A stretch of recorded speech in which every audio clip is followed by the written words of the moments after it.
Monsieur Lucien Simba, vous êtes facilitateur pour cette simulation que ACB organise avec ses différentes agences.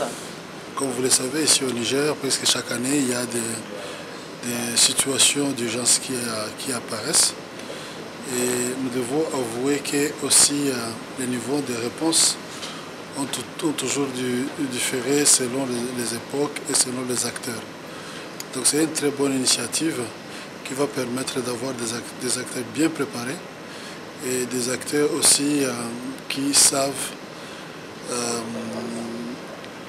couvrir tous les secteurs de la vie humanitaire en cas d'urgence. À chaque fois qu'on a l'occasion de participer aux exercices de simulation, c'est l'occasion aussi pour le formateur de pouvoir aussi renforcer les capacités de pouvoir découvrir aussi certains éléments parce que chaque contexte qu'on donne et les échanges que les participants amènent permet aussi de découvrir de nouvelles choses qui font que les guides de simulation doivent rester aussi dynamiques et doivent évoluer en fonction des temps, en fonction des acteurs.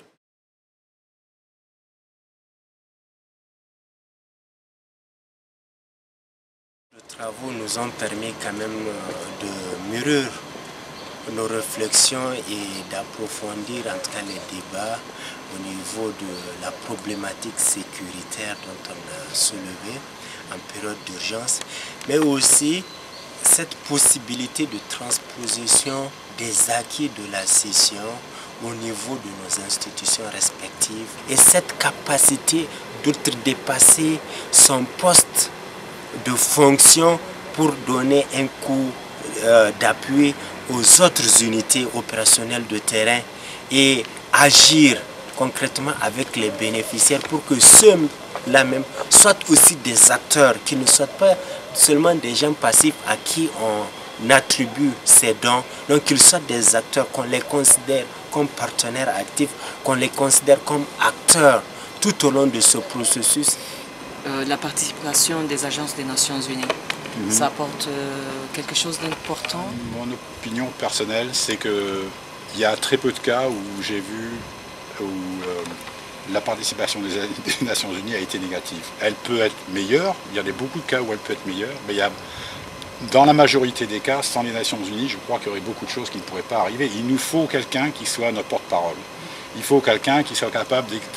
d'avoir une relation avec un gouvernement et des autorités que nous, en tant qu'ONG, on ne peut pas atteindre, parce que nous n'avons pas la capacité.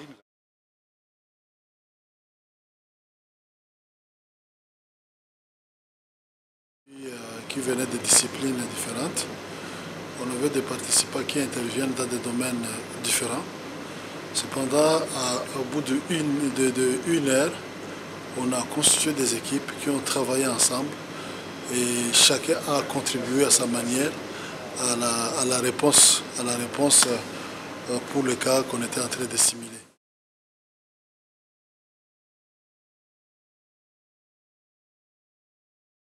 Quand on fait le débriefing, c'est des gens qui se rendent compte « Ah, je ne savais pas que mes collègues, par exemple, confrontés à un tel problème », en parlant par exemple des gens qui font l'administration ou les finances. Et vice-versa, des gens qui sont en finance et disent « Oh, mais je ne me suis jamais rendu compte qu'ils confrontaient une tension pareille quand ils avaient affaire avec des bénéficiaires qui leur demandent et la pression pour délivrer les produits le plus vite, l'assistance le plus vite. » Quand la simulation est en train de causer une prise de conscience aux participants qu'ils font partie d'un maillon et que ce maillon peut être à l'intérieur de leur organisation, par exemple entre opérations et programmes, ou qui peuvent être à l'intérieur d'un consortium, comme par exemple ACB, où on a des organisations qui ont chacune une spécialité et qu'à la fin de la simulation, les participants comprennent que si on est capable de joindre nos efforts, on va pouvoir par exemple couvrir tous les secteurs humanitaires pendant l'urgence et en même temps couvrir la zone géographique. C'est quelque chose qui n'arrive pas si on ne fait pas de coordination. Aussi, ça va permettre d'accélérer le rythme de réponse que nous avons jusque-là à l'endroit de ces bénéficiaires.